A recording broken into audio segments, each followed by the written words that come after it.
everyone. This is the Easy Allies podcast. I'm your moderator, Kyle Bossman, and joining us this week, Michael Damiani. How's it going? Bradley Ellis. Yeah. Brandon Jones. Woo. And making it all happen again, Ian Hay. Hey. Yeah, I like that. It's the Goof Troop thing you were doing earlier. Oh, but he's just, yeah. Oh, yeah, you're He right. doesn't really, like, sustain the note, Yeah, like Let's play Glenny's Cauldron. This is where we are trying to get ingredients for our witch friend, Glenny, who is trying to concoct a most vile video game. And I think I never made this clear. I think it's got to be stuff that, like, you would still buy it, right? It's not like you press the X button and, like... blows up your console. Yeah, exactly. It's got to be, like, things that we can sneak into a game that people will still go to a store and buy. Mm-hmm. Here we go.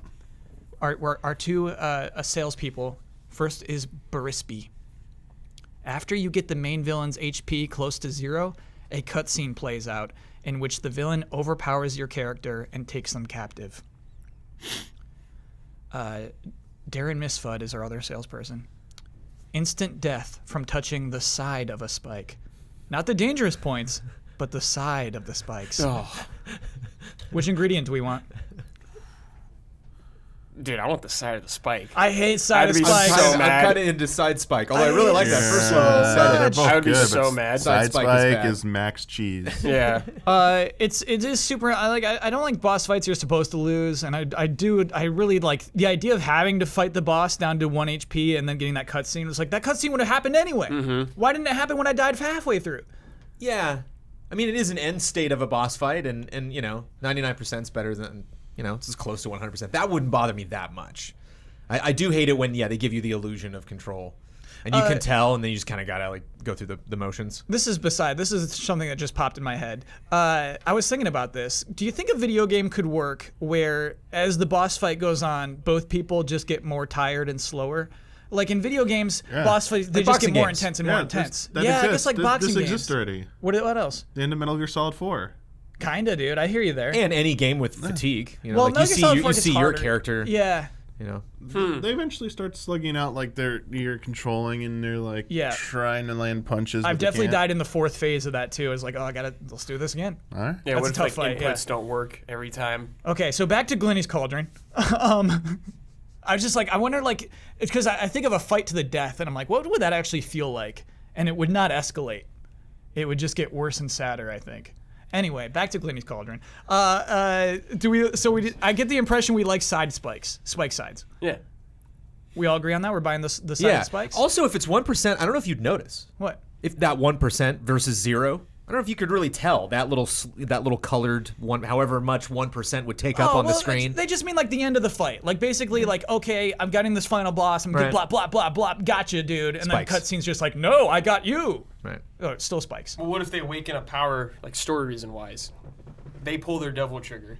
You've awakened to power. I'm almost cool with because you would have to. So fight, there's wiggle room. You would have to take the boss down Kyle, to that 1%. There's no wiggle room for side spike. No side. Okay, Brad, I'm in. Ian, are you in agreement with this? Yeah, I mean, both are terrible. Okay, great. All right, so we're gonna toss some side spikes into the cauldron, see how that works out. Jones, could you please begin corrections music right now? Tom Clancy founded Red Storm Entertainment in 1996 to make games under his franchises. In 2000, Ubisoft purchased Red Storm, so they do own Tom Clancy now. Tom Clancy died in 2013. Correct. So when we asked if he had anything to do with the Division, we don't know. He could have potentially like helped with the like development of it, but any game henceforth, no Tom Clancy involvement.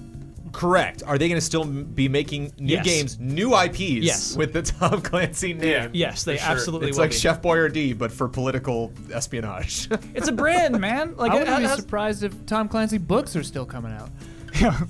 With Ghost Riders? It's weird. Yeah. It's a little strange. Yeah, it is weird for like your name to become a brand in that way where it exists beyond your own death. I mean, I mean, Disney. Disney, you know, exactly. But, yeah. If you buy the PC version of the Master Chief Collection, all of Reach will be included. Cool. And also, a commenter pointed out that Halo ODST was just $5 to add to Master Chief Collection, so we can't presume that Reach would be much more than that. The Labo wind pedal, I was wondering about. it's with the VR headset. One of the things you can build is it's like a drum kick, right? But it's just like a cardboard fan.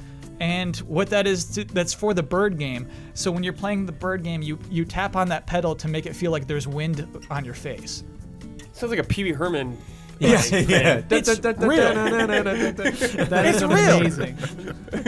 So you're with both hands, you're holding this bird butt up onto your eyeballs, and then with your pedal just like blowing air into your face. I cannot believe it. Dude, I love that exists. Max immersion. Max It's immersion. so funny. We need wind pedals for a lot of games. We're talking about Power Rangers Battle of the Grid. Season Pass includes the arcade mode for the 3 DLC characters, not arcade mode in general. So the idea is probably when you get that $20, you're getting arcade mode for everybody. But if you get that expansion pack, Season Pass, that's $40 US, all with everything all included. When you get those 3 DLC characters, you will get their arcade stories. A lot of Ash Greninja corrections. I'm a man of my word. I don't care. I don't care. Stop. I don't care about that thing. It's gross. What, Greninja? Ash Greninja. Oh, I don't know what that is. Regular Greninja, heck yeah, dude. Yeah, he's sick. I was like, wait, what's the problem? Ash Greninja, not in my realm. I won't allow it in. And this is last. This is so frustrating to me, Jones. Do you remember we were talking about Gary Marshall? God, please. Yeah. I'm done. And you were so like, done. And you were like, no, I'm positive that is not who I was thinking of. Yeah. So a lot of comments brought up Norman Lear. That is who I was thinking of. Here's the thing, Jones. Norman Lear has nothing to do with Happy Days. Nothing to do with Mork and Mindy. Right. Doesn't have a son who did anything with Mork and Mindy. Correct. I said, I think I might have the wrong person. It's whoever created All in the Family. And you chose to ignore that I said that. I'm like, it's the other guy who was like insanely prolific in the 70s, which is television show after television show after television show. But the crux of the story was the child who said you should add an alien to I Happy didn't Days.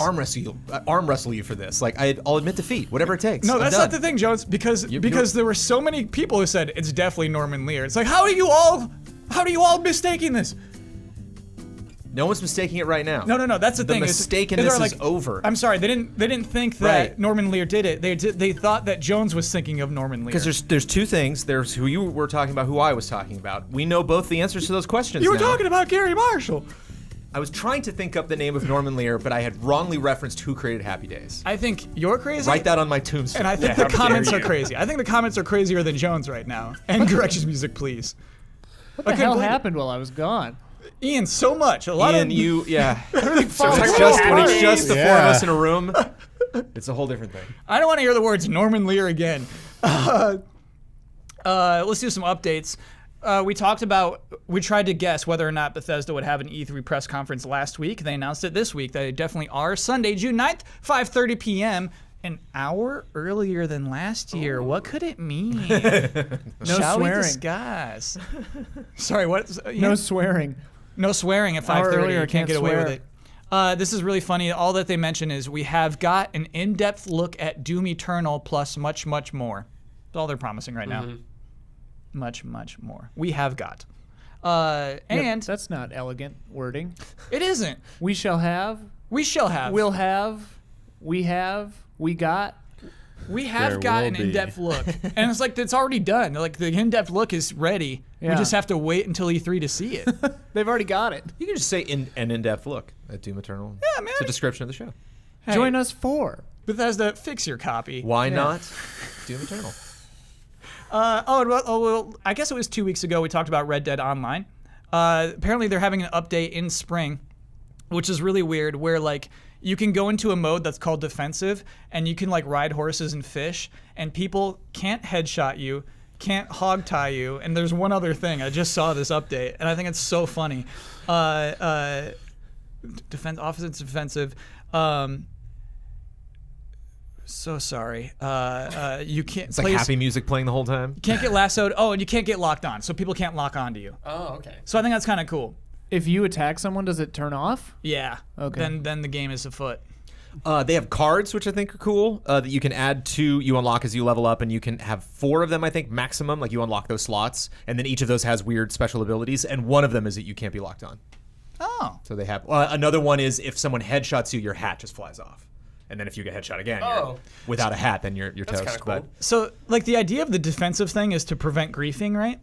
I think for someone, that wants to. Well, it's like non-PvP servers in WoW. This just makes me want to hurt some defensive dork who's fishing even who's more. so scared. Yeah. You're like, I got it, hog tag. I think it's just going to make this worse. Yeah. You're going to be like, shoot me.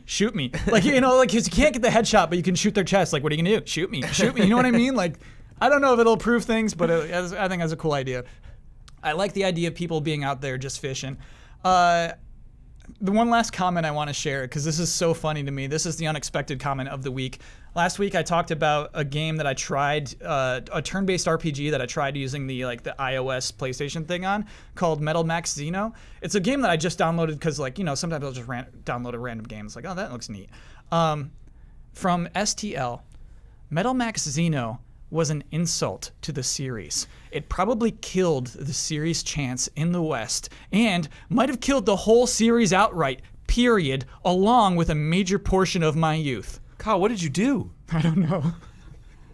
Isn't it Do fun, a little research, I man. know, man. Metal Max Xeno is an insult to the series. Woo! My word. Sorry about that. Have you ever heard of Metal Max Xeno before? Anyone? No. Not even Damiani. Who's very casual about this. Unaffected. Y'all remember my favorite way to start a podcast? Game announcement. Game announcements.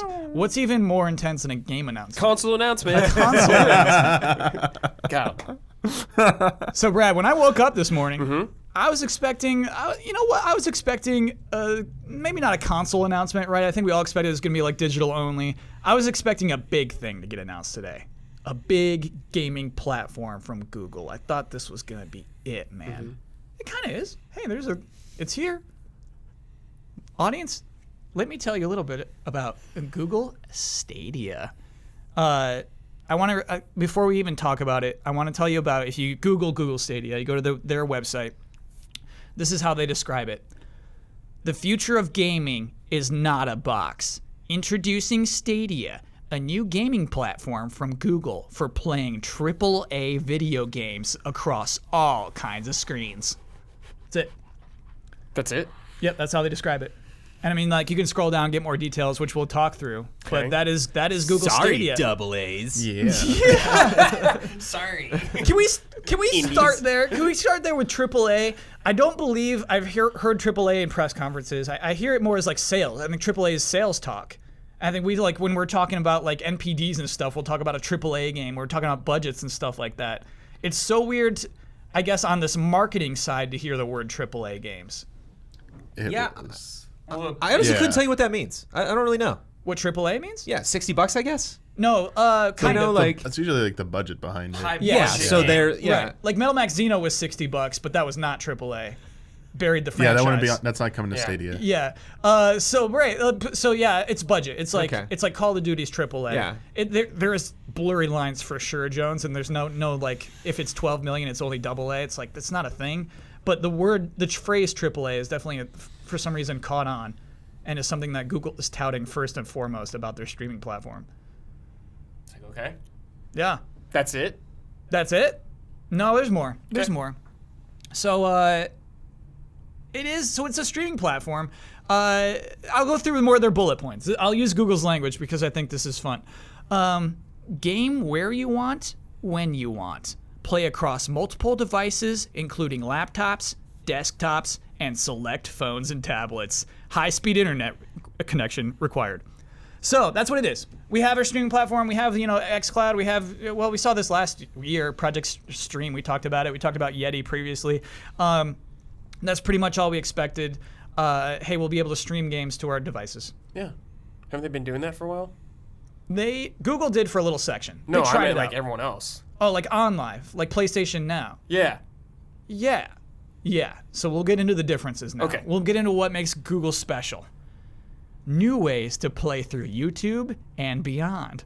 Go from watching a video to playing a game in seconds, with even more innovative experiences to come for select games.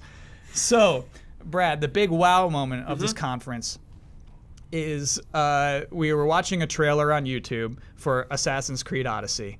We got to the end, which would normally be like, hey, pre-order here, or click more videos here, and there was a box that said play. So I just watched an Assassin's Creed trailer. I can click play on it, and then no less than 5 seconds later, I was walking around in the world of Assassin's Creed Odyssey right there in my browser. They just let you like play demo or something? Not clear. Yeah. Not clear if we bought it or not. There you go. I think we bought it. I think we spent $60 right there. I'm not sure. I don't think the game would load that fast anyways. It's got to go through like 5 menus. And you got to connect to Ubisoft Online. That's why the video is very disingenuous because just like, what? Like it cut right to like a level 10 character swimming, and you're like, does that work? I forgot about connecting to Ubisoft Online. Sorry, Ian, you had something? Well, I was just gonna say if it's that easy. I mean, I imagine in the video they'd already purchased it or something. But can you imagine if it's that easy to just buy the game? Like kids are gonna buy hundreds of dollars worth of games on their parents' Google credit card. That's a good point. It feels like if you're buying something for $60, it should at least take 10 seconds. You know? Totally. Like 2 confirmations. I do feel like there's a minimum amount of time that you should be able to spend that much money. I get that. Let me keep going down these bullet points. Up to 4K HDR at 60 FPS. Enjoy gaming the way you love, with beautiful HDR graphics and smooth frame rates. 4K HDR at 60 FPS are dependent on your bandwidth. Gameplay experience may vary based on quality of internet connection. So when we saw Project Stream, it was only up to 1080p. Today we learned that they're going to go 4K HDR at launch with this product. Service. I don't know if I'd call it a product even. It's weird. Man, wait. The wording of that makes me think, which I guess is correct, that they're going to prioritize frame rate over resolution. But like, man, if your internet speed dips, you're going to go from playing in 4K to playing in like 480. That's going to suck. You know what I mean? It'll have to throttle. If it's not throttling frame rate, it'll have to throttle resolution actively. Yeah. Ugh. Yeah, well, that's the thing. Is like this is going to be the first gaming console. It's like service. There's no word that seems perfect, but like this will be the first time something like this has been announced in my lifetime, where none of us are going to know the quality of it until it's installed, until we literally are using it. Like there's no trailer I can watch, there's no event I can go to, there's no interview or anything, because that's all going to be in a controlled environment. Mm-hmm. And then finally, like oh, we all bought in, and actually no, it doesn't work. Well, and like, your experience will be vastly different from someone else's based on internet speed.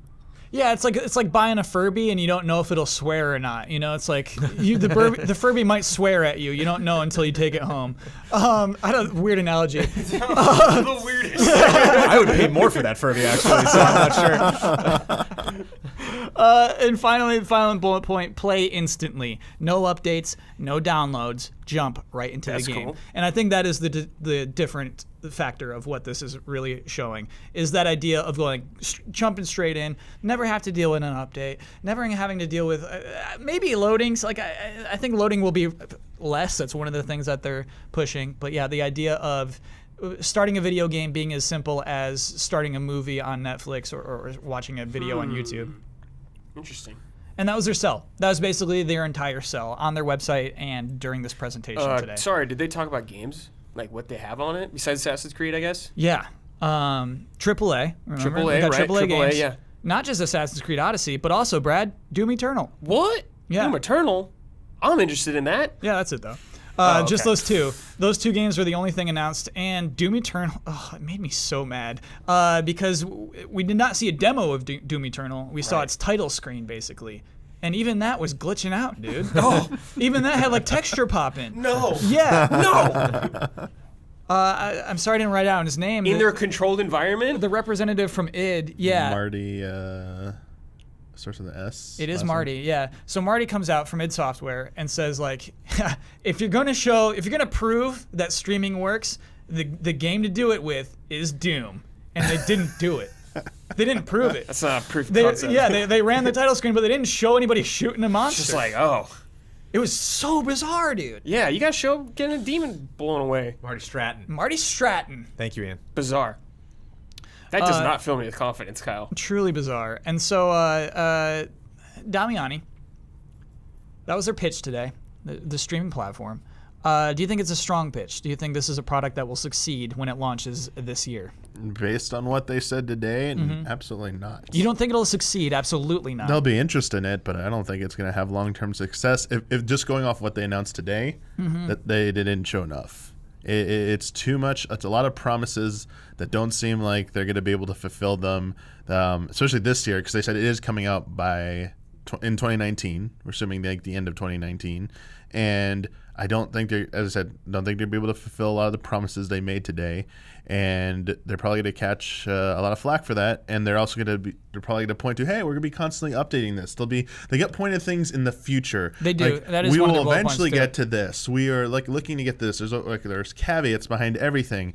They talked about you can play it on any device. You could play it on your TV. Oh, you need a Chromecast for that. So start opening up questions of what other. They didn't talk anything about the cost. Yeah. Just the raw cost of what it is. I want to talk about that big time. That was the biggest omission. Not even cost, but monetization. How's it going to work, just said, period? we don't know if we're paying a flat monthly fee, which I don't believe anymore. What I'm left to imply is that we're just buying games outright, like you do for your phone. You just buy them from the Google Play Store or whatever. I'm spending $60, and then I can play that game anywhere. I can take my save state anywhere. But yeah, I don't get the impression that I'm paying a monthly fee and I get to play as much of Assassin's Creed as I want. My guess is they're going to do something like YouTube, where, I think it'll work like that, where it's Epic Game Store or Steam style, where they just take a cut. But I would not be surprised if there's some kind of premium account thing that you can subscribe to. Also, let's not forget that multiplayer does cost money from Xbox and PlayStation. So why wouldn't they, charge for something in addition? Oh, yeah. So you're saying even if I'm spending $60 or let's say $40 on Assassin's Creed, I'm still spending some money for a monthly. I mean, maybe there's Stadia Plus or whatever. Yeah. That maybe you need for multiplayer, or it gives you bonuses, free games, whatever. Isn't it dumb we have to bring up these thoughts right now? That we have to theorize how they're going to make us pay for this? I mean, if they're smart, they do it in a kind of Nintendo Switch way, but better, right? Where it's free at first and then they add functionality onto it. They shouldn't gatekeep multiplayer like Switch did, but hold on. No. I won't let that be called smart. No. The way Switch did it was not smart, but okay. They need to roll it out for free to get people to do it, and then if they want to add a plus later, they add benefits like free games or Game Pass kind of style, whatever. I mean, YouTube Plus is free, right? They keep offering it to me for free. YouTube Google is Premium? infamous for rolling out cool free stuff. Yeah. So I wouldn't put it past them, but yeah, it's odd that we don't know. Will YouTube Red be factored into this at all? Do I get a discount through that? Wait, isn't Plus Red now? Is Red gone? Plus is not a thing. It's called Premium. YouTube Premium. YouTube Red is YouTube Premium. Oh, okay, got you. I got YouTube Premium for free accidentally because of Google Music Unlimited. So they do bundle stuff, so I wouldn't be surprised if they bundle that in somehow to Stadia. Stadia? And so, so you're telling me, I guess with Google Music Premium, you listen to any song you want as much as you want, right? Yeah, it's like Spotify or whatever. Yeah, I mean, it's hard for me to imagine that working in the gaming space. I mean, I guess they could do a choice, right? Where it's either you buy game to game, or you pay us $20 a month, and it's the Netflix of games, and you can play anything. Yeah, it's like Game Pass. Yeah, you're right. Game Pass absolutely has third-party games that are not even that old show up just cause for, So yeah, maybe they will. I wonder if there'll be any kind of ad-driven stuff on it. I can spend less money if I watch ads? Yeah. What do you mean you wonder, dude? I mean, it's happening, it's probably right? happening. That's what Google just. That's what they want. They want ads. They want to do. Yeah, they're like, here, try this game out, and but you get ads every 5-10 minutes. No, what if they do it in a way where it's you're playing Division 2, and there are billboards, ransacked looking billboards, but it's serving you ads that Google is personalizing for you? That'd be the way to do it. Jetmoto having Butterfinger and Mountain Dew billboards was pretty cool. Yeah. Pretty cool. And so if they just bring those back, if I just shout Butterfingers into my phone enough times that they're reading what I say. Yeah, but what if you get a Big Bang Theory advertisement in your game? You're not because I'm making jokes and then it's he must really like that. Yeah. That is going to happen. Imagine swinging around in the next Spider-Man game, you see Sheldon looking at you, dude, when you're zipping. You don't want that. That is uncomfortable, dude. Yeah. You couldn't even uninstall. Future's scary. Yeah. You couldn't even uninstall out of rage. Yeah. You're right. All I can do is, I guess, click the browser closed, and then it's just It pops up on my phone, just like, did you want to play on your phone now? No! Plays a trailer automatically. I should have made it clear when we were talking about details in the 4K HDR that you'll need a Chromecast Ultra plugged into your TV to get that output. We did touch on another unique feature of this, which is integration with streamers live. The reason I say that it integrates well with this is because it's more money exchanging hands. Basically, the idea is if you're watching a streamer get to a certain point in a game and you're like, you know what, I gotta play this. That streamer, I guess you can right click just as you would for a URL on YouTube if the game enables it. You right click, you get a link, you copy and paste that, and then your Google Stadia was just like, yeah, do you want to keep playing from that save file? You're like, yeah. So it saves that entire state and brings it into the game that you just are playing right now. So you could start a brand new game off someone else's save? Yes. What? Yeah. That's cheesing. It's super You're cheesing. Yeah. I guess the idea was just like you can have that moment that the streamer that you're watching has. I don't want to do that. Yeah. I mean, and obviously, it's like a Souls game will never allow that. You'll never be able to right click and give me a state for a Souls game, right? Like there are certain games that will not enable. Yeah, it's like Fortnite gonna start me in that same spot with a nice shotgun or something. Yeah, exactly. Or like the skin that person was using. Oh, sweet. But they also said you could queue up for people in multiplayer in their game. So if you're playing Fortnite and you have the option enabled, unlike the video player, you could click a thing to join. And you can join their party, and it'll queue Brad, you that's up. the one thing they said that I was like, That's okay. kind of cool. right. So That's very convenient for the creator, for the person streaming. Yeah. Yeah, I guess, wow. I just realized that everybody on the basketball court was just a human. How annoying would that be? Like, dude, pass it. Like real basketball. My God. Pass that it. would suck. Just some Everyone just dunking. I know. Yeah. Shooting mid-court. And so, yeah, I wonder if YouTube streaming will take off. Like, obviously they want it to. Obviously they have this huge number of subscribers, people who are engaging with YouTube all the time. And so I wonder if this will help it, if it really is an asset to this kind of service. What do y'all think about YouTube streaming? A long, disinterested pause. It's fine. Yeah, exactly though, right? Like that pause says something. It sucks. Yeah, I feel like it's like different wrestling leagues. You know, we're just like, look, we got a contract. You know, we're just Yeah. It's not necessarily wrong with one versus the other. It's just it's a big move for people who are dedicated to one platform. Yeah, there's one company. They're going to run into a lot of problems with that. First and foremost, there are people who already are on Twitch who are in. A lot of the biggest people on Twitch are in contracts. Like we are. Yeah, so they can't go over there and stream, and at least for money, they're not allowed to do that. Two, I mean, you can't as you said, you can't force people to move from at least from the gaming end, what has been crowned, the de facto streaming platform that most everyone gravitates towards. Microsoft threw its weight behind Mixer. They try and ram it down your throat every time they do an event or something, and it has not caught on, has not even come close to surpassing Twitch. Same thing with YouTube. YouTube did their best. They tried to get people involved with the YouTube gaming, and it was a big thing for a little while, and it also is nowhere near the popularity of Twitch. That's the second problem you have to do with it. The third problem, which is gonna no one's gonna want to especially the biggest people are gonna be wary of, is the content ID system of YouTube. All that stuff you create, your streams and stuff, you live stream on YouTube, you're subject to their content ID system while you're streaming. So while Twitch does have measures in place, you'll get flagged afterwards. Unless you do something really bad, like you're restreaming copyrighted shows, they'll shut you down. But if you're in the middle of streaming and you do a copyrighted song, they'll just mute you in your stream. It's wait, what? No, really? They'll flag you. They'll flag your stream immediately. Wow.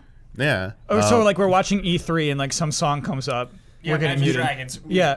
There's the risk of that crap happening with that system over there. Sure. So it already has a reputation. There's a lot of things that have gone wrong with YouTube for content creators, and a lot of them aren't happy with YouTube right now. So many of them are gravitating towards other platforms and other ways to monetize, like Patreon, because YouTube is no longer this, it's not the place you can go to and sustain a career anymore unless you're the top echelon of content creators. And I think even that top echelon is I'm making less money now. Something happened and I'm making less money. You see it a lot. Adpocalypse, baby. The adpocalypse. Yeah, so it is funny for, Google to come out and just be like, we know you love gaming, YouTube. You know what I mean? It's just, I don't know if it's really that brand, you know? Yeah. I mean, they do have the one thing that's cool, is that if you are playing or streaming whatever game, you can click that button and immediately buy and jump into that game and start playing it right then and there. But I mean, there are sort of similar things on other platforms like Twitch. They do have games that, like, when you're streaming a game, they do have a link to buy it. We don't on Amazon. Yeah, we don't. Yeah, for Amazon, we don't participate in that. But there is a way to encourage people to just buy the game through traditional means. Yeah. And enjoy it that way. A lot of like Fortnite streamers will have creator codes. So if you're buying like microtransaction packs, you put in their code and then they get some cut out of it. So you feel better about buying a thing, basically. And the Twitch Prime aspect of it, you get like exclusives. Like you might get, these games are free for this month if you're a Twitch Prime member. Yeah. So you get codes for those. They're like ramping that up. So while it's not exactly 1-to-1, I see a lot of value already. Like Twitch is doing like all the right things. They would never need to do what like YouTube's trying to do with Stadia. I think Stadia, they have these that sound great. These ideas that sound great on paper, but when it goes into practice, there are going to be people who they want to buy that game, but then they're going to try on the service, and the service isn't good enough. They're going to be like, I'm just going to go buy that on like something else. I'm not going to. I see people Stadia will help expose people to a lot of games, and I think it'll make a certain group of like top tier content creators happier. But ultimately, I think it's just going to like raise awareness for certain games. And there's going to be a lot of people being, I'm just going to go play it somewhere else. I'm not going to play it on here. Or they'll try it on there, and if it's like there's a free-to-play option, and then they'll just go, I'll go buy it for PS4, Xbox One or PC, something like that. How far behind Google do you think Amazon is on something like this? Because Amazon owns Twitch, and they have big old servers. Oh, it's from like the particular save state stuff? Doing a Stadia, doing a streamed gaming thing that ties in with Twitch. Amazon has like the best servers. Yeah. But I don't know if they've ever said anything publicly about being interested in this type of service. They have Lumberyard. They have their own game engine. Like Star Citizen swapped to it years ago. Yeah, but I mean, like streaming games from their that way through the means of delivery. I don't think they would do it? It was just were they just interested in like studio stuff. Yeah, they were interested in developing games. I thought. I don't think they had any interest in this. Another fair point of like just against people like who love their gaming PCs, maybe they love their consoles. Something that was touted is that if you're on Stadia, there's no way to hack. There's no way to cheat because you're streaming in the game from our servers. You're never going to touch them. Sure. But that also means that if you're on PC, there's no way to mod. You are playing the game that Stadia wants you to play exactly as they want you to play it. And so there's no, Thomas the Tank Engine RE2, right? What's the point then? What is the point? And so, I mean, there is that kind of element. It goes both ways there. But to Damiani's point, why won't I just play it on PS4? Why don't I just go to Xbox One? Well, they have an answer for that, Damiani. It's called Stadia Games and Entertainment. It is a studio that will be developing, presumably, AAA games that you can't get anywhere else. It's hard to get excited when you don't see anything. Yeah, so what was shown... Or even a concept. Right, we had Jade Raymond come out, who had just left EA Motive not too long ago.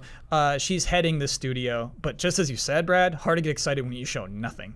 Yeah. It's like when EA showed that like Jedi game. Worse than that, dude. It's just like... No, yeah. there's no logo! Yeah, there was nothing. We got a logo. Star Wars music underneath it, Right. Oh.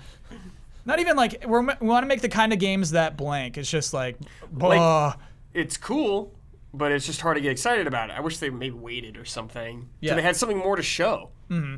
It's just kind of like, trust us on all this stuff. Yes. Like, I don't want to yet. They showed demos of 2 games, Brad, like 2 little tech demos they did, and like it was not clear what was going on in the game or what the players were doing or what the point of any of that was. Well, a counterpoint to that is remember the venue. This is Game Developers Conference, right? So I think that they were announcing this. They're having it do double duty as an ad to us, to the people to go sign up for the newsletter, but like mainly I think their purpose of this is this thing exists. We've given out dev kits, but you here, developers, can sign up for more dev kits. Developers watching, sign up to get dev kits if you're approved. This is them trying to scale up developers and indies that can use it, I think. So I think that's fair, and that's absolutely like I should have started with that. It's Game Developers Conference. It's the second day of that. That is why they're there. That's why they were doing this presentation. But at the same time, they uploaded the trailer to YouTube. And I want to share some comments. Like, obviously, YouTube comments mean nothing. But they were like, dudes, I get you. These are good comments. Okay, so uploaded that trailer, the reveal, the one that showed the ancient Egyptians playing games. We've been playing games since the dawn of time. This video is so vague, no idea what it wanted to show. Okay, so what are you selling to me exactly? Congratulations on making a video that literally gives us zero useful information. Like, they still uploaded that to YouTube alone, right? Like, it wasn't just entirely like, hey, that presentation wasn't for you. You shouldn't be mad at it because it wasn't for you. Like, they put it on YouTube. It's time to yell at them. Like, that video sucks. You did a bad job. You did a bad job with that video. It just feels like a desperate. It's like a photo bomb. Just somebody it's like Xbox and PS2, Sony were getting ready to talk about what they're doing for next gen, and Google's just like, oh wait. Like, whenever they announce something, or whenever they talk about something, I want you to remember us, that we're also doing that. They might be showing you, new games and stuff, but we are also going to be there, and we are a bigger company. We have more money. We have more infrastructure. We have all these things that, like Damian said, sound good on paper. I just heard imagine way too many times in that presentation. Yes. And like I imagine before a presentation happens. I don't like to imagine while a presentation Imagine is 1,000 people playing a battle royale, I think was brought up like more than once. Yeah. Sounds cool. Yeah. Not even a vague timeline of how long it would take does that not exist because someone hasn't built it yet? If a developer, Activision right now is like, all right, forget it. Like, we're going to go exclusive on Stadia right now. How long would it take them to develop something like that? And why should I, be excited right now? Why are you telling me in March that this is happening? We'll find out more in the summer. We should state that as well. Phil Harrison, who is, I think, head of this project, said that we'll talk more about games in the summer. And so I think in the summer, maybe we'll see a trailer for some of their games, but I doubt anything's far enough along. Do we think that Epic Game Store style, we will see more exclusives for this platform that were previously announced? Are we going to see some money hatting? We'll see some money hatting. You think so? I don't know if it'll get me excited. Well, about money the hatting. property. Nobody's excited about money hatting. I'm but just like, saying, like a game. Yeah. Where I'm like, oh, sick. It's gonna be like some weird game, and I'm just like, oh, okay. Yeah. It's gonna be like Arc 2 or something. I'm just like, all right, cool. It is going to be Arc 2. Lock that in. Damiani, you had a thought? I think it would be probably more of a unique IP game rather than something that already exists. I feel like they have to pay a lot of money. Even like they were showing a great relationship with Ubisoft up on the stage, but I see no way in heck that Assassin's Creed game would be exclusive in any form to like that platform over like traditional consoles. Yeah. That would be too big of a loss for them, I think. It's hard to imagine, even if like a new Assassin's Creed is launching, that it's available on their subscription service. Like when they made two before, when they used to make like two different ones. One was exclusive to like the Wii or whatever. Oh yeah, Like, yeah. they might. I can see them do something like that. Perhaps, yeah. But like the idea that like, I think Game Pass is spoiling a lot of people because like they get Microsoft exclusive games on day one. I see. And so like they're getting those AAA games. Is Crackdown 3 AAA? Real quick. AA. Yeah, Huge budget. It was in Yes. development for like Yeah. AA plus. 6 years. That's a lot of money. AA plus. So you're getting AA plus games on day of launch, basically for your monthly subscription. And I think like maybe it's working for Game Pass, but that's Microsoft paying Microsoft. I don't think third parties have launched on that day one yet that aren't published by Microsoft. So it's hard for me to imagine the people hopping in with. What if they do like guide ends or whatever, like what means side stories, like spin-off games? A little like DX. Put DX at the end of anything. I mean, like I could definitely see them doing like either a version of an Assassin's Creed or like a 5-hour Assassin's Creed standalone that's just on Stadia. I could see a timed exclusive with that. Yeah, More so than like yeah. exclusively on that platform forever. one thing I didn't get into is the nitty gritty of the platform itself, because we think of it as like servers. We think of like playing games in the cloud, but there still needs to be hardware somewhere running these games, and that's basically how it works. What was touted is a GPU that's way better than what we have in the PS4 Pro and the Xbox One X, because this thing has 10.7 teraflops, whereas the PlayStation 4 Pro only has 4.2, and the Xbox One X only has 6. So more than both of those combined is what they said. Basically, this year we'll be able to play a better version of Assassin's Creed than we could on either of those consoles if our internet is good enough. And so that was a big sell too. They have not yet said what the CPU is. That's not yet been announced. That GPU is some custom thing with AMD. They work together with AMD. So like basically they kind of made a console. And they send out dev kits of that console itself. So to say like it needs to run on this specific hardware that we have developed. This is version 1 of what we're having. But as Damiani said way earlier, is that like they're going to keep upgrading these things. Like who knows how long version 1 will last before they add in more RAM or whatever, right? So it's like it is going to be flexible, but it does have to be programmed for at least at this point this one specific hardware set. Though they can stack it. How do you think that stuff like this works? Is it like every person gets their own little Stadia in a giant room, and it's like your PlayStation is yours, but you don't own it obviously, but each player gets one, or is it just like one giant room that is Stadia and it has a million little nodes? That because not every player is going to be online at all times. So right. You gotta move over to one Stadia when someone's done with it. Yeah. Fill up those Stadia. I want to see the room. Isn't that photo of it? They kind of showed it. I don't know if that's a real. It looked really nice and like lots of cool blues and reds. I'm not sure if that's the room. I love that history Concept is cyclical, and we started with computers the size of rooms to do like Google simple images. calculations, and now we've got computers the size of rooms again. Yep. What was the thing they were talking about? Stacking more than one? I think it was for developers, though, right? It wasn't for end users, right? This was for CPU, because we saw like the water getting simulated, so you can even stack. You can stack for your own games as well. But you're right, we didn't even talk about developer side, like the benefits. I was just curious if that was for like, because that would have given credence to like the different tiers for paying. But I think it was a developer tool. Like if you wanted 2 for your game, it sounded like they were going to be based like on game. I think I don't know. It'd be interesting to see the tech. Like, what if a game only runs on a few, and everyone's just accessing those, and somehow it's able to handle like multiple like user requests at once versus like one dedicated Stadia per user, like you were speculating.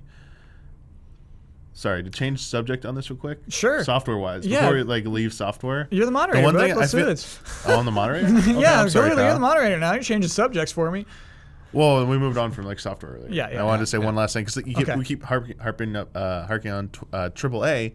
I'm really surprised that maybe they're waiting to do it. The indie angle, something like this, a streaming platform. I get they want to show you want to show like the Porsche, the Lamborghini, which is AAA quality games being streamed seamlessly at like high resolutions and like high frame rates, but indie games seem like they'd be lend themselves better to this technology with like without any issue. Like have a plethora of those to go as well, and be like these run well easily. And like I think those would do better with the average like user of this as well. Here's what I'm scared of, Damiani. I'm scared of indie games potentially to Google being a waste of server space.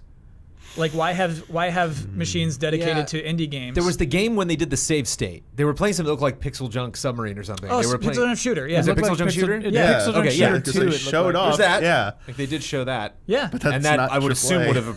would have required approval from the developer to. I think the have our developer was game. on stage. Oh yeah, it was Dylan yeah. Cuthbert from Q Yep. Games. So Oh, duh, okay. Yeah. So good point. I totally forgot that we saw Pixel Junk Shooter today. So yeah, I mean, like I guess my guess, Damiani, is that today they wanted to show that they're legit. They put AAA in the first sentence to describe this service, they- right? Yeah. Like they just wanted Didn't to prove, really though. and they didn't really. Yeah. It just it was misfires in all directions. It just seemed like because I know people were like, well, it's at GDC. It's like that did not seem like a presentation for developers. And like you're It was saying, too like, dumb. It was too dumbed down. Indie stuff would really factor in, but it wasn't really mentioned. Like it seemed like they were playing to like the core base, but they're making bad RPG NPC jokes. And you're just like it just was. Like we see what the system looks like, and we actually see a game running on it, and no new announced titles. It was bizarre. It was very strange. I think if the Google stock rises tomorrow, we will understand this presentation entirely. We'll get it. Sure. If Google Totally. goes up, it's like, oh, okay. You did that for investors. That whole dumb thing, that just oversimplifying what gaming is, was all for investors who just want more money. I think that's totally right, and I think that's what AAA means. Is it's not literally, they're not talking about AAA. It's just a benchmark of quality and money. Yeah. And I think that they are courting indies a lot. Also, I had a thought. Yeah. I bet you, whether it's Assassin's Creed, Ubisoft or not, I bet you they do some kind of gladiatorial game where people can be spectators in the arena and fight and tra-la-la, like some kind of gladiator tie-in, for sure. Like 1 versus 100, but like it's a death fight. Yeah. Okay. Ian, can you look up how the Alphabet stock is doing today? Okay. Did y'all hear that? No. Well, it sounds like it's podcast halftime. The following are the official sponsors of Easy Allies for the month of March. Sweet Justice, a sound design company from the southern shores of the UK. They've worked on some of the biggest AAA titles, the most refreshing indie titles, and collaborated with the best development teams in the world.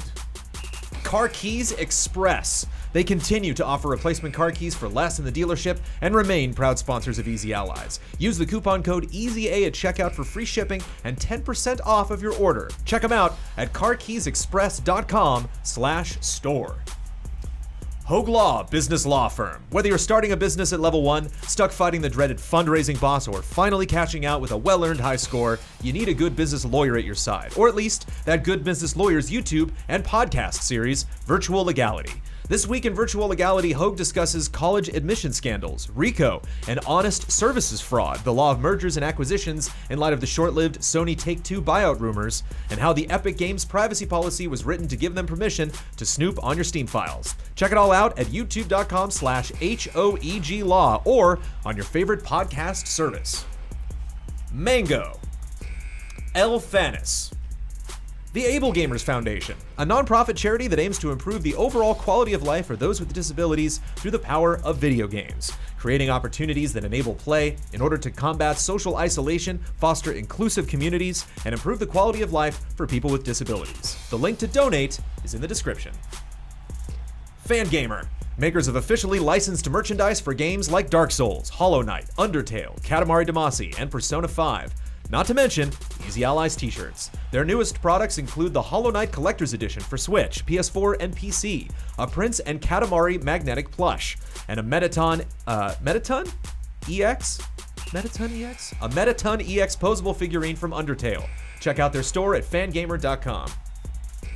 No backup from the table. The Hashcast, a weekly podcast by the Hashtagonist that aims to highlight the people behind the products and content that bring us joy. Every week, professionals from the gaming, movie, and tech industry share their stories and provide you with some unique insight on their careers, their passions, and why they love doing what they do. Whether you have an interest in game development, animation, or just want to hear all about how Able Gamers is making the world a better place, the Hashcast has an episode for you. Check out the latest episode with Christy Pride, a delightful human being with a long career in video games marketing. This episode digs into her role on The Tester, her work with the Ubisoft Frag Dolls, and how playing Metal Gear Solid with her dad inspired her to make a name for herself in the gaming industry. If you enjoyed the episode, feel free to scroll through the playlist to find more amazing, inspiring people. And our mega sponsor, River Horse. Our friends at River Horse can teach you the ways of the Now platform. You can get started with the ServiceNow Fundamentals course that River Horse teaches on a regular basis. This 3-day interactive training class is where you'll learn about the ServiceNow user interface, the database schema, security access, and all of the configuration techniques that tailor the Now platform for your company. With River Horse, you will learn to master ServiceNow capabilities through hands-on, real-world instruction. As an authorized training partner, our education advisors are able to teach over 12 official classes.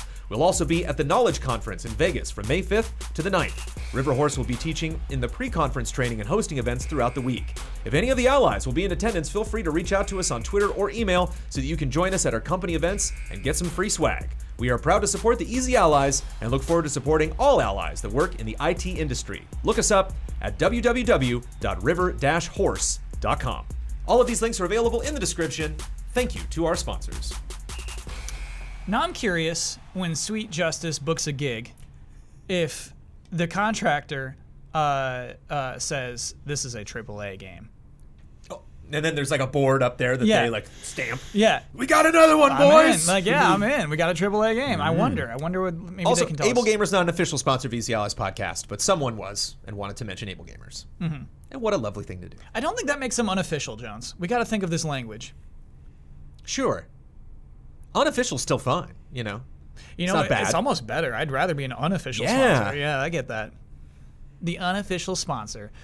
So stocks up 1.17%. Ian, is that correct? As of market close today, it had gone up 13 points or whatever, 1.17%. Yeah, but when your stock is 1,202 46 cents, that's ridiculous. I was gonna dude. guess it barely moved. It was barely gonna move the needle. Yeah, I mean, I guess 1.17% of a sum that large is pretty crazy. I wonder if the date, they just said 2019. I wonder if investors are like, well, if that's like the main thing. I don't understand a lot of what's going on here, but I know when you're trying to sell me a product that doesn't have a launch date. Yeah, and they didn't talk about money at I all. can't fit that in my portfolio if it's like, I don't know, summer, Yeah. fall, what's going on? Before we move on entirely, I did want to talk about the controller, which is the only hardware announced today. There's a controller for Stadia. Here's how you imagine it. It's the bulk of a Switch Pro controller. The button arrangement, the letters of an Xbox controller, analog sticks of a PlayStation controller. And that's it. The one they showed is just bland and ugly. Like, I'm surprised. I know there are some engineers who worked really hard on this thing. It's not easy to make a controller that like feels good in human hands. It's appallingly basic. Go ahead. Well, Jones, do you watch DS9? Star Trek Deep Space Nine? Yeah, not in a while, but yeah. The thing that this controller made me think of is it's like an Odo version of the PS4 controller. Right. Is that your guy? He's the like shapeshifter who didn't quite perfect humans, so everything is just kind of like smoothed out and has no detail. It's kind of like that. Odo was the voice of Riddler in Batman the Animated Series. Oh. I believe. Correct me if I'm wrong. Okay, I believe. Odo's great. He was I in like that cast. I believe he played the Riddler. But yeah. Another special thing to note about this controller, 4 buttons between the thumbs. The days of just start and select, those are over. So you have a button that's an ellipsis. That's basically the select button. The 3 lines, they basically just took from the Xbox controller. That's your start button. An innovative capture button. Yeah. Where you can like take a screenshot of any game you're playing right now and maybe even share a video. They called with that friends. like a brand new innovation. Yeah, you could not. Yes, Yeah, they did. They were like, we have I hope you're sitting down for this one. unique features. Oh man. And I think they may even have been more proud of this, the Google Assistant button, where if you press that, it's basically, okay, Google, help me with this. And the demonstration they showed is you're playing Tomb Raider, Rise of the Tomb Raider? Shadow of the Tomb Raider? Shadow of the Tomb Raider. Right. Shadow of the Tomb Raider, you're stuck in like a really easy and super fun room, and you're like, okay, I'm stuck. Okay, Google, what do I do here? And then basically the Google Assistant will find a YouTube video relevant to the spot that you are in right now and play a video for you, the most relevant video for you of what to do in that position. And then you can go swap right back to the game itself. People like clapped for that part. I was like, get that the hell away from me. I know. I just imagine it botching so hard. Just like showing you a spoiler at the end of the game. Yep. Be like, "Come on, dude, Google!" yeah. Right, yep. With a thumbnail or Yep. something? Yeah. Heck yeah, dude. Come on, Google, no! It's I mean, I think you just look for features, right? Like you're just desperate for features. You're Yeah. desperate to impress your boss, and just like you just throw stuff like this out there. Can I tell Brad my favorite part of the Yes, Please, Please Jones. tell Yeah, because we're about to wrap this up. So they said right now it just does 1080, and then they said, but in the future, and did the classic box of the scale up. And when it launches, it's going to be 4K, and in the future, it's going to be 8K. And the box And the expands diagram even more. on the screen was blown up to 8K, and to the left of it, it just said the future. Like sometime and at a 120 date that's not 100 today, this will be 8K. That could be 2040, but as long as it's in the 120 future sometime. That's so funny. I thought that was funny. Yeah, I kind of like, and I wanted to wrap up on maybe a positive note. Like, I don't know, like let's just say all of this works perfectly. Let's say somehow they mastered the internet. It really, because of the weird way that it's a direct connection to you, and unlike what you have on PSN or Xbox Live, like it is faster. All of this works perfectly. You're getting 4K. You're getting 60 FPS. And you're getting it all for, let's say, like a $20 a month fee, whatever.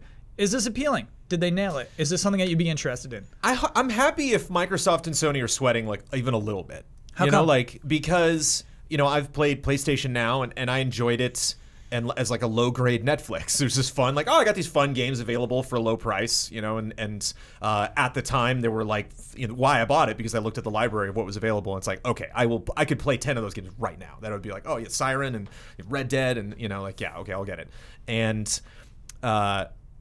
so, but that was like the worst looking Red Dead I've ever seen in my entire life. So it's not there yet. And if the presentation they did today, if like Sony or Microsoft wasn't totally convinced, wow, this is going to work right out the gate, but they're like, the race has begun. Like they are starting this. They did put their hat in. And so maybe we got to speed things up a little bit. Maybe we got to shuffle in our resources to prove not only that this technology will be a part of the next Xbox or PlayStation, but that we're going to do it as well, if not better, than Google. It's just competition. It's always good to have, you know, someone else step in that's going to hopefully help the competitors or force the competitors to deliver a better product. Here's what's nuts to me though. 6 years ago, Jones, is like we had OnLive and consoles are dead. There's no way the PlayStation 4 is going to be a success. It's a big clunky box. Boxes are dead. I heard this 6 years ago. And then obviously the PlayStation 4 and Xbox One like had a huge success. Both of them hugely successful. I don't feel bad saying that. Like they're both very, very successful. Switch, very successful hardware. Is it time? Is this inevitable? Will boxes someday die? Again, I think that's hilarious because there is a box. This is not in my house. You Yeah. know what I mean? It's like, what are we talking about? Like, it's just such a bizarre. Well, I mean, I felt like I like watched a magic show. Like I was impressed, but it just, you know, I didn't walk out with anything. You know, it's just like I'm eager to see the next step, but I'm not going to think about this product at all until that next step happens. Sure. Because there's nothing to Nothing talk to think about. Yeah. Damiano, you had something? Unless they make deals. Unless, you know, Google, you know, eats some developer or something. We're like, whoa. Wonder what they're gonna do. Yeah, I don't think in terms of like console ownership, I don't, especially in the territory. Here's an important thing: they announced territories that this would be coming to in 2019. U.S., Canada, UK, parts of Europe. Yes, so not the entire world. Right. And those parts of the world that they advertise is coming to, I feel like all the sales data out there shows that console sales are still they did very well this generation. Yes. The only reason there's any sign of slowdown is just because the generation's like gone on. It's time for like the refresh, but it felt like this generation did better than the last generation, which dragged on for too long. So I don't in that regard, I don't see the territories are gonna start in being the ones that are like right for like that type of service, because the trend shows, oh, people want to ditch their consoles. They just want to like have, you know, smaller devices. They want to do that. The territories that do like indicate that, like like Japan, where hardware sales for consoles, console-based hardware is in the decline. Yeah. Whereas Switch and mobile devices, like Switch is a hybrid device, and mobile devices are picking up sales and doing really well. And games too. And games Yeah. still doing well. That would have been like a great place where I would expect, launch in territories where they have better internet probably than here, and there is a higher demand for this type of service. And it seems like a bit of a mystery. And maybe because this is their home, these are like more of their home turf or something. I don't know. I thought Google was more of a global company. It can go anywhere. I mean, they're looking at market size.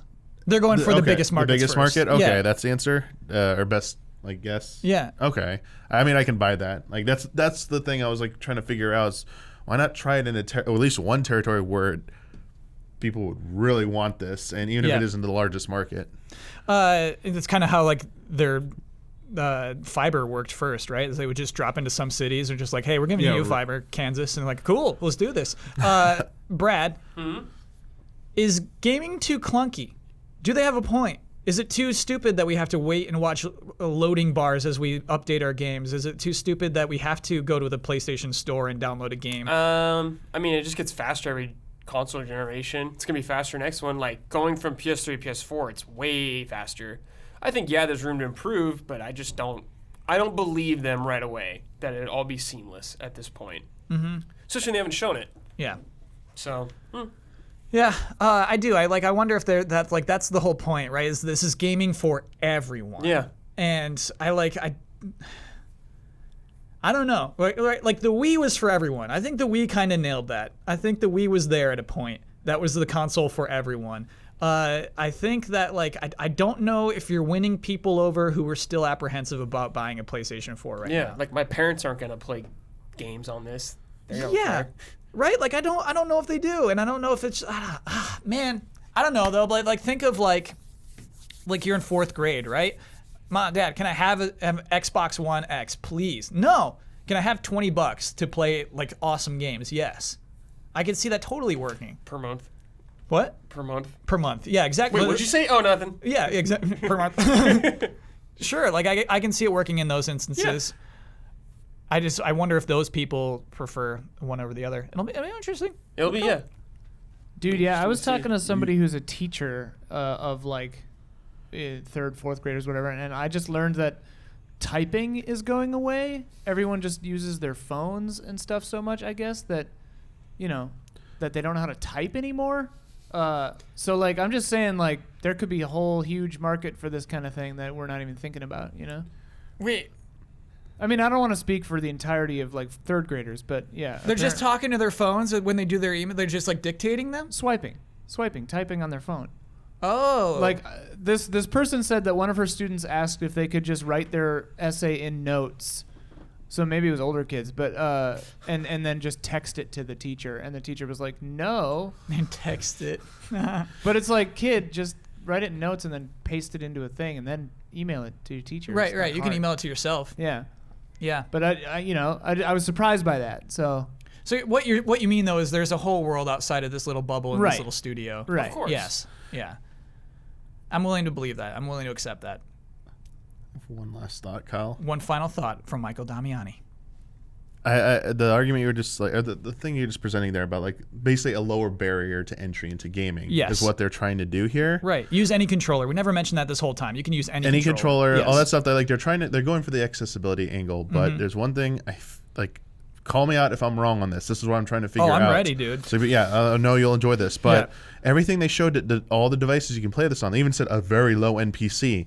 How much do these cost? Like your phone, your TV, like any of the devices you'll still need to play this on. I know you need a console as an additional purchase, and they're relying on you already have a lot of these devices. But to someone who's brand new, it's not like you just have it automatically. There's still a cost involved, I feel, and I don't know, especially like on more mobile devices, like we're not there yet. We're not at 5G. Like when 5G rolls around, it'll work, but like you're gonna need 5G enabled devices and stuff. To, like, Do I need a new phone for 5G? I think I do, probably, right? Yes. Yeah. For a lot of them, I think Verizon's the first coming out this year, and then iPhone will be next year. Right. Before the service is in even 2020. live. Yeah. Verizon wants to get out in front. But yeah, that's an issue. Like you're probably going to have to buy something kind of more recent within the last few years to use this on, and that's still going to cost you a few $100s at the very least. Whereas you just buy a traditional console, it's proven, it works. And if it's roughly the same cost, I think that's all Microsoft or Sony has to do is point out, hey, this device only costs $300-$400. You would have to buy all this other stuff, and Google's deceiving you. You need to buy like a new phone, like an $800 phone, $900 phone, whatever, blah blah blah. Buy this, and oh by the way, we're going to be doing some of the same things as well. Yeah. Which will work on everything too. So it's like why would you ever leave us? Yeah, and like really, I think Xbox just has to say Halo Infinite, ha ha ha ha, and Sony just has to show their games, like haha, fine, have fun with Assassin's Creed, it's just like from a year You ago. can also play on ours. So, It's, exactly. Like I think that it's gonna come down to software in the Yeah. end. It's just like I don't know. That's what it usually comes down to. I guess that's where I'm trying to say we're wrong. Like I guess Sony has like a bit of a reputation with their servers and online service stuff. That there have been problems in the past. Oh yeah, even with downloading games, Yeah. it can sometimes be super slow for no reason. Whereas Microsoft has invested a lot of money. Like with the Yes. we're getting a presentation that I don't think we're seeing it, but there will be a presentation at GDC on that Thursday. X Cloud service, right? Is Yep, that what it's called? Yeah. And how it can be played on different devices. Yeah, so I would have put more stock into Microsoft, but I think even Sony have pushed enough. They've invested in Gaikai, which became And they're investing heavily for PS5. We learned Yes. that recently.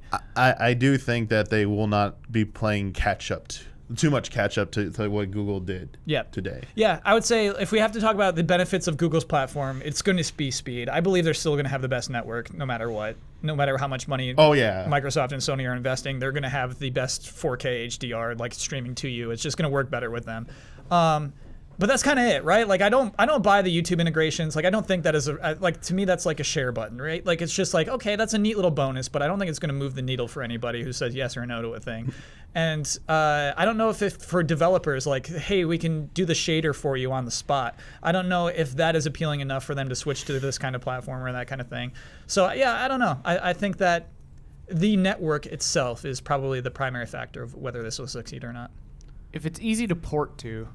Yeah. Like if developers can just spit out a Stadia version, I think that'll be huge. Yeah. But if it's a pain like a PS3 or something really hard, no way. I don't think it'll be too hard though, because they Right. did say in Yeah, I the don't details think it's so either. x86 architecture. Right. So, Oh, okay, yeah, then it'll be fun. and they said like Unreal and Unity and a bunch of other stuff will be fully supported on it. Yeah, kind of. I mean, like, I'm actually at the end of this conversation more excited about it. I think like the presentation was just so dull Yes. that it gave me a really bad That is taste. number one, the main thing I'm complaining about today. Yes. Yeah, that's a Is good. that was just a very weird presentation. Right, but it's actually kind of neat thing that Google's trying. Yeah. They're trying.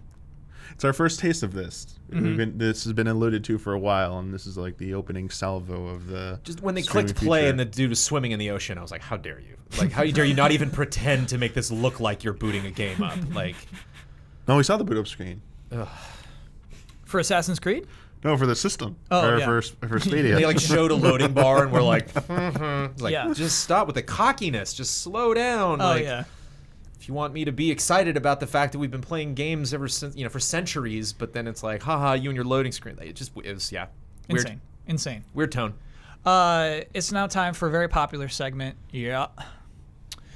Studio head Takashi Iizuka confirmed this weekend that at a South by Southwest panel that the next main Team Sonic game is in development. Yeah. Now time for Love and Respect.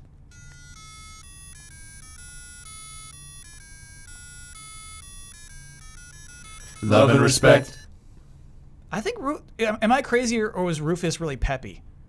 Seemed really on it He's today, excited yeah. about Yeah, the he's- Google thing. Yeah, He's he's pumped. he's running on that those Stadia servers now. He's on it. Rufus is in the cloud, baby. So, last week, I read a note, or we did a Love and Respect from someone who is going to be a father soon, had like a month, and was like, what do I play with this month left before I have to like really take care of a baby? And what's really cool is I got 4 really long, thoughtful entries from 4 present fathers. And I can't read them all, so what I did was I like cut out highlights from each of these 4 things. So I want to shoot through these. First from Christian Electrosportier Marshall. Obviously, my little boy, 2.5 years old, cannot control Mario on the Switch, so I use Odyssey only to wander around the lands without collecting anything or doing any progress. I show him the worlds, characters, Mario's outfits. I come up with little stories while interacting with the world and other characters. I even stage the camera to dialogue that I improvise. While doing so, I discovered a lot of details, animations, places I simply overlooked the whole first time when I ran through the game. It was like Nintendo made free DLC for the first time I discovered that Mario reacts to a stream of water when he is standing under it. I love that. So basically, like turning a game into story time with your child is like, that's adorable. From Kern.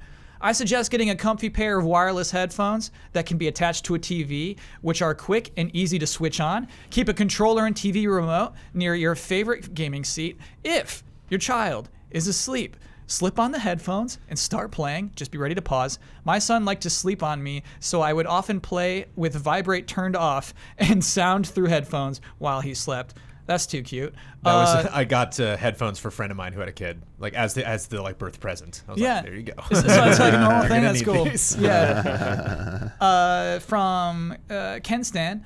My first daughter was just diagnosed with autism, which means she'll be visited by talented behavioral therapists 5 days a week for 4 hours a day. My second daughter was born last Saturday, and so far she has been a pleasant sleeper and not too fussy, for which my wife and I are very grateful. My point is, I have 0 time to play almost any games between the many factors of my life, but that's okay. That's why I appreciate everything you all do between the shows and streams. Between the shows and streams, my gaming desires are fulfilled. Love and respect, Handstand. P.S. I want to reach out to ask any of the other allies if you have streams or YouTube channels I can watch. If so, throw me a link at Twitter at KENNSTAN. Like that. To me, like podcasts, when I like couldn't afford video games, were also like the thing. Like I'm appreciating this game that I can't play, but like I know what it's about. I would actually watch game trailers reviews. I'm like, okay, now I get that game. I'm never gonna buy that game, but like I got it, and so I kind of get that. Also, I wonder if there are people in our community who have YouTube channels and Twitch streams. Drop them in the comments and tweet them at KenStan. Finally, when my daughter was born, the Switch became my best friend. I can remember nights where she had issues sleeping. I rocked her on my shoulder and played The Mummy Demastered. Now she's 1.5 years old, and she has been content grabbing a busted PS4 controller and sitting in front of me, helping me slaughter Father Gascoigne. Please don't judge me. Love and respect, Philip. Sick. Absolutely no judgment. Yeah. 1.5-year-old just like blah blah blah while they're just like you're gonna like that's gonna be a hard kid. All right, we have a game. We have 2 games here. One is let's do this one. Salutations, allies. How about a little taste of a British game show to prep for mysterious monsters? It's time to play Tenable, a UK game show hosted by Warwick Davis. Yeah, no idea that existed. The goal is to list all 10 of the things within the category that is read out, going around the panel one by one. If someone gets an answer wrong, they're out of play for the question. Play continues until the entire list has been found or the panel is out of play. Love and respect, Alex McMillan from Northern Ireland. I gotta watch that show. Yeah, this is going to be fun. Ian, we're going to include you so that we have 4 people competing. Nice. Let's do, this might be easy. Okay. The 10 best-selling game consoles worldwide. Ian, let's have you go first. PlayStation. Do they have to go in order? No, you do not have to go in order. Oh, yeah, PlayStation's number 4. It's on the list. Okay. All right, Damiani. Is it consoles or anything? Consoles. PlayStation 2. It's on the list, number 1. By the way, there are handhelds, so yeah, handhelds included. Okay. Bradley Ellis. Wii? Wii is number 5. You're good to go. Brandon Jones. The Nintendo DS. The Nintendo DS, number 2. You're good. Ian. Game Boy. Game Boy is number 3, attached with Game Boy Color. Okay, well done. okay. Well done. Michael Damiani. PlayStation 4. Yes, number 6 already. Good grief, dude. Bradley Ellis. NES? NES is not on the list. What? Just outside of the top 10. What is it? Oh, it just says just missing the top 10. Oh, what? So it didn't get in NES there. didn't make it, dude? Didn't make it. Dude. Jones. The Xbox 360. That's number 7. Well done, Jones. Ian. Xbox One. The original Xbox. The original Xbox is not on the list. Okay, so now it's between Damiani and Jones, right? Yeah. The only 2 left. Okay, Damiani. Virtual Boy. No. Virtual Boy. I think it's. I'll risk it. Nintendo 3DS. Nintendo 3DS not on the list. Oh. That was the next one. 3DS is number 11. PlayStation 2, Nintendo DS, Game Boy Color, PlayStation Wii. Did we say Wii by the way? Yeah. Okay. So PlayStation 4, Xbox 360, PlayStation 3, Oh. Wow. Yeah, that was good. PlayStation Portable, and Game Boy Advance. No PlayStation way. Portable more than NES, I was dude? going to say Yeah. Game Boy Advance next Wow. one, so I just barely PS- made it in. What was PSP number sold 2? so well in Japan. I think that's like. Okay. Wow. Sure. Sorry, Ian, what? What was number 2? Number 2 is DS, Nintendo DS. Oh. You know what? That's a funny category. Let's Yeah. do it. Let's do it. The 10 companies which held a press conference at E3 2018. Since Damiani, you won, you'll have to go last. So Brad, you go first. Jones Sony. won, didn't he? Sony is. Oh yeah, Jones won. Right? You're right. Jones won. Jones won. My bad. Jones So, won. Whatever. Brad said Sony. You were right. Jones. Microsoft. Yep. Ian. Bethesda. Damiani. Devolver Digital. Yep.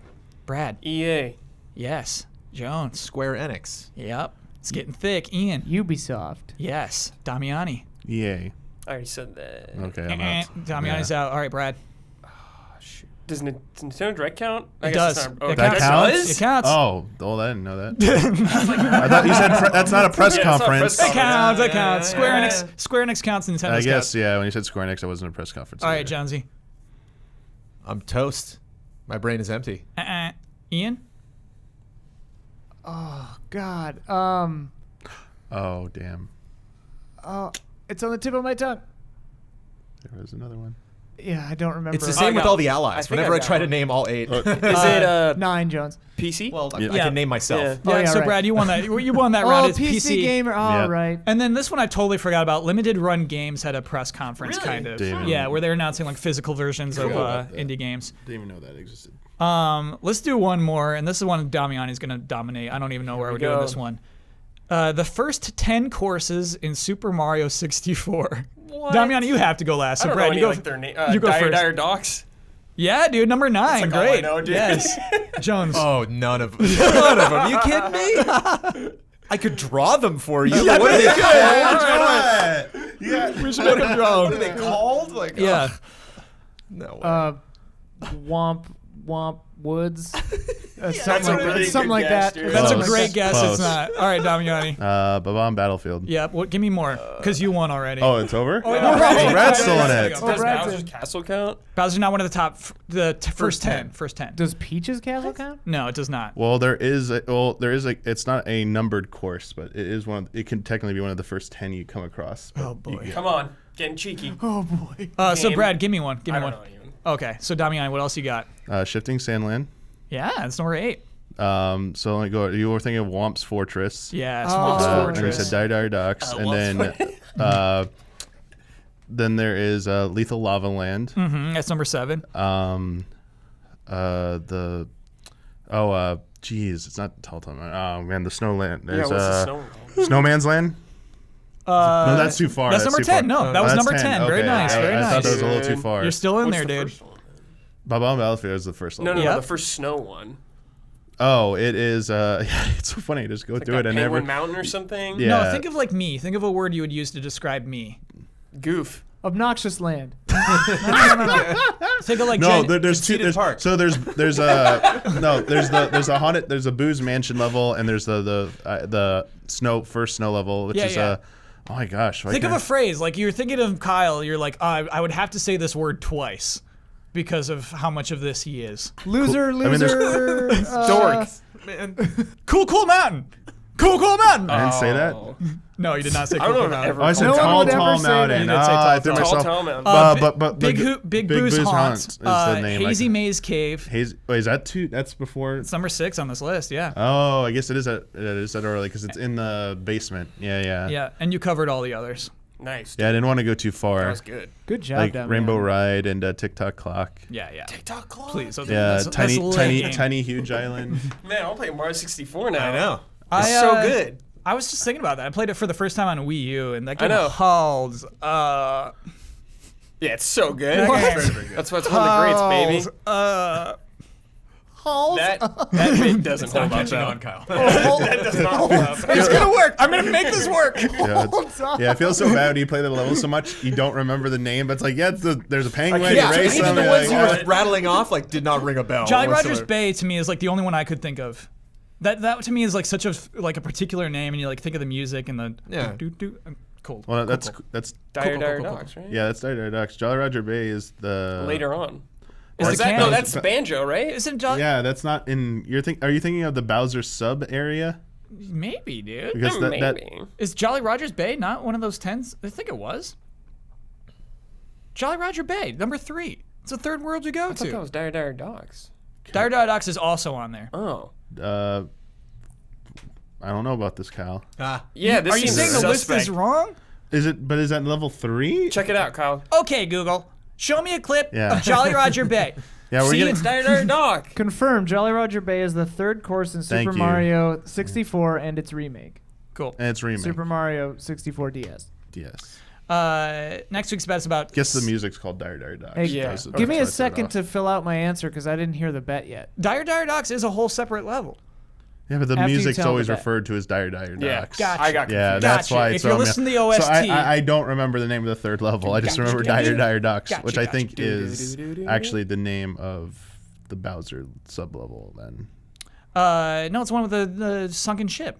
But that that might be that's Jolly Jolly Roger Roger Bay. Bay. Yeah. Holy See? moly, we're dude. getting messed up how does right this now. happen? Dire Dire Docks is the 9th course in Super Mario It's 64. Bowser. Yeah, that's What's the in it? What's it look like? You got it. It's a submarine, Bowser submarine. There's some and then docks, then it leaves, and it's then dire. and then there's like the like little poles you grab onto that move. yeah, And there's dude. the stingray Yeah, and the yeah, shark yeah, and the yeah. Dude, first that part. game is so good. That's a good level. So sick. Bowser has a submarine. Let's play Yeah. it right now. I'm in. Okay, so we're talking about Sekiro Shadows Die Twice, which will What be time is released. it? Sorry? What time is it? Right now? Yeah. Oh, it's time for bets! Oh, Jonesy. Didn't activate, yeah. Sekiro Shadows Die Twice will be released Friday, March 22nd. How many samurai prosthetics total will there be in the game? Jones. 10. Brad. 12. I do not have inside information. Damiani. 11. Oh no. I also bet 11. Oh no. Ian? I wrote this down right before Jones said his 12. Wow. Ooh. Dang. We did not cover a lot of ground. Yeah. Yeah, we're all in this like same ballpark. Yeah. Because we thought of 5. We thought of 5 right before we started. right away. Jones, you got a low bet. Yeah, I know. What if it's just 5? What if that's it? Yeah. Could be. Yeah. I doubt it though. I doubt, dude. I doubt it. Double down. Last week we bet about Tom Clancy's The Division 2. Okay. I almost said The Rainbow Six, which released last Friday. I wanted to know how many viewers would be on Twitch at this point right now. Jones, you bet 35K. Blood bet 34K. Ben bet 15K. I bet 17,812. We're going to check in on the actual number of viewers right now. So we go to browse. Okay. Grand Theft Auto 5, number 1 with 225K. Ooh, baby. Everyone's RPing. Yeah, Yeah. RPing. Yeah, that's like weird. It's like a weirdly like Yeah, it's a new popular Ooh, thing.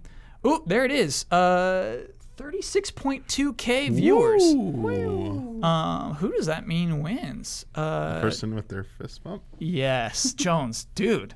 Oh, we One in a while. Feels good. listeners, you're missing out on a solid wink.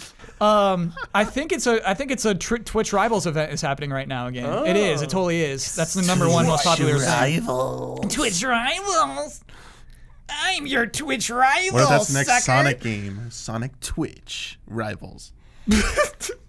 In development right now. Sonic Stadia. Ooh, that just rolls off. Sonic Stadia. Sonic Stadia. If you have slow internet, he runs slower. Yeah. That'd be amazing. You got a paid Pay to win, upgrade. dude. That brings our totals to Scrappy Little Pig 6 and Gorgeous Gorillas 5. Got the lead, baby. I want to tell everybody about patreon.com/easyallies. That's a cool website you would go to if you wanted to find out what the Easy Allies are about. And if you wanted to support them, you could also go to that same thing. In particular, when we talk about this podcast, when I talk about Love and Respect and Glenny's Cauldron, the people who submit to those are people in the $5 and up tier. The primary benefit of $5 and up, though, is that you get the podcast 2 days early. You get it on Wednesdays instead of Fridays, audio and video. Oh, man, I got bad news. You know that wizard who hates us? Kasarara? He went into the wizard shop immediately after us, and he bought the thing that wasn't spikes.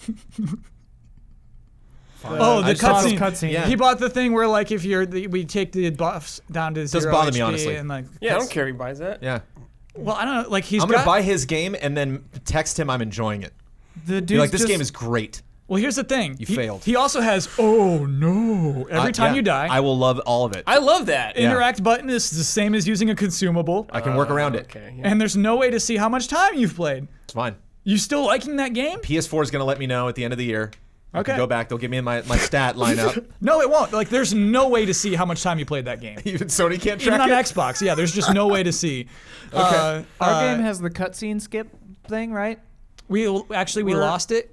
Oh, we're Devil Capcom May snuck Cry? into Glenny's cave did. and they took it out of the they put it cauldron. in Devil May Cry. They put it into Devil May Cry. I see. Yeah. Sucks. We Devil May lost Cry that one. might do that boss thing too. Let's not get into it. Let's not. You know what? Brandon Jones, you're the winner this week. You get the right and responsibility to share your Twitter handle with the world.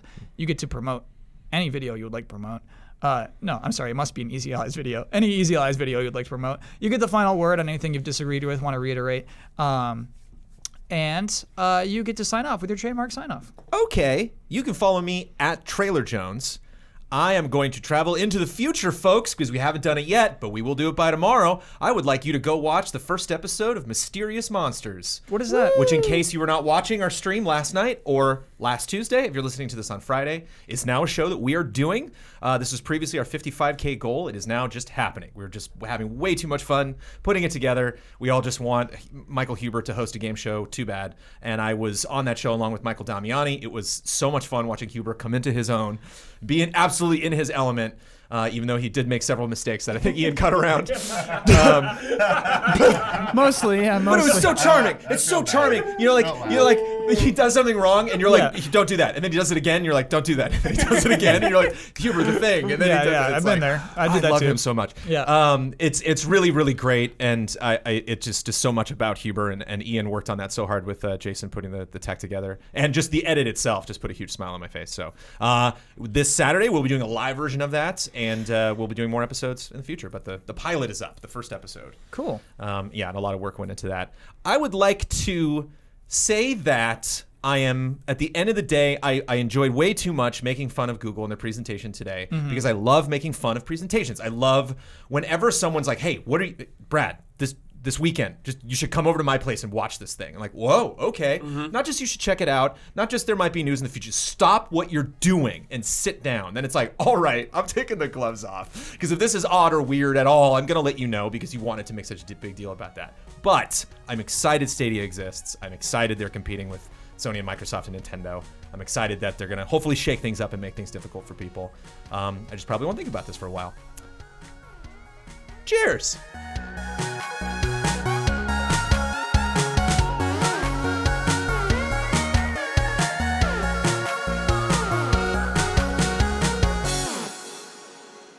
They have like this set number of times that they have to keep sneezing.